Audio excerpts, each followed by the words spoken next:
critical choice I made was to build trust. So I'm going to start with building trust in yourself.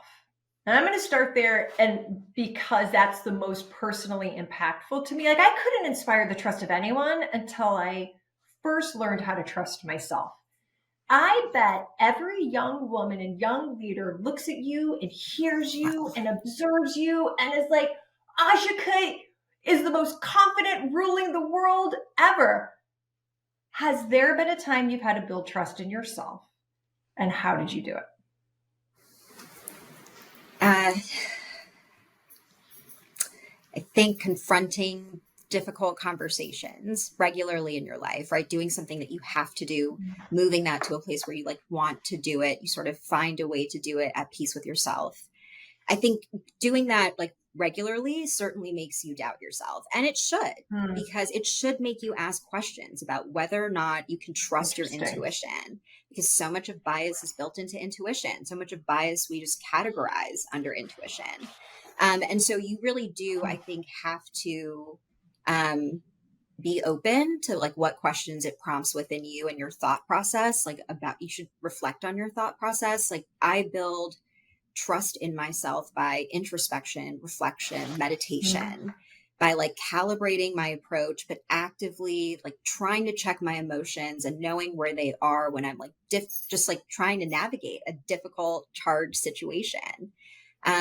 My executive peers at the firm are extraordinary, and I can bear my truths with them when I'm just in a tough spot, and they don't judge me. They help me, right? Because they know, and we both know, that working towards consensus serves us. It serves our clients. It serves the nonprofit space. And when we have difficult conversations, we model for other people that you can do it from a consensus building, unifying place. It doesn't have to be divisive and scary. And I feel really lucky that my colleagues can reflect back to me where I might be falling short in a way that makes me want to be better.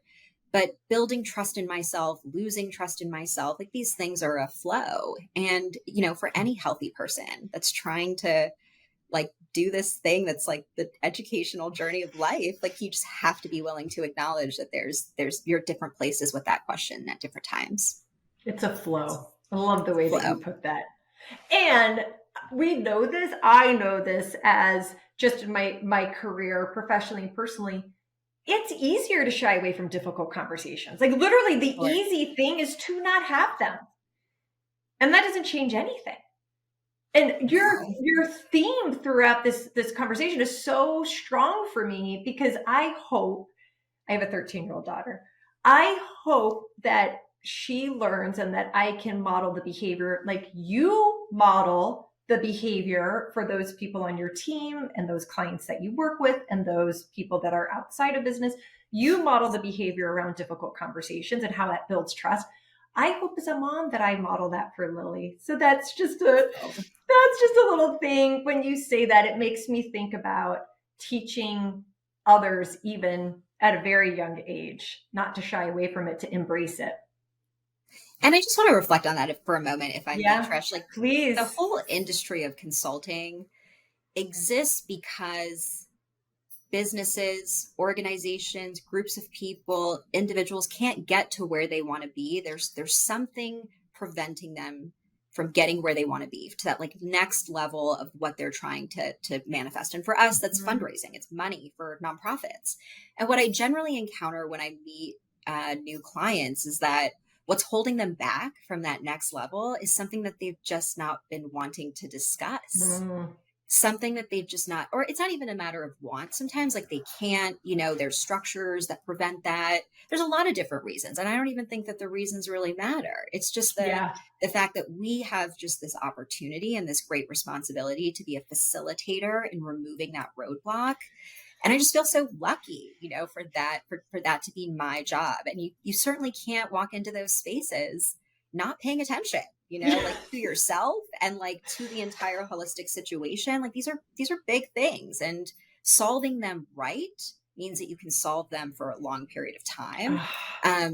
as opposed to solving them fast, which means you might just solve them for a short period of time. And like now you've wasted organizational resources, you've wasted time. So yeah. Well, oh, no, you don't. 100%. And I'm going to keep asking one more question, and I'll speed us up, but I do want your perspective on this. How do people inspire your trust? Aashika. By showing up again and again, you know, and it's not this need to be perfect or even like pretend perfection, but just this willingness to like wake up every day and say, there's an opportunity to do it a little bit better than the day before. And if I don't do it a little bit better than the day before, I'm willing to acknowledge that. I'm willing to take ownership of that throughout the day. I feel like people really inspire my trust when they show up with authenticity. And I really want to like create an environment where people can show up that way. Yeah. And you, I'm not going to say obviously. I think you obviously do. Yes. Thanks, Trish.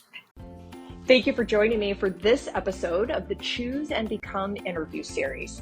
To check out more episodes, go to www.trishkendall.com/podcast, or go to any of your favorite podcast channels, including YouTube, under Trish Kendall Speaks, and you'll find this interview and more. Choose and Become.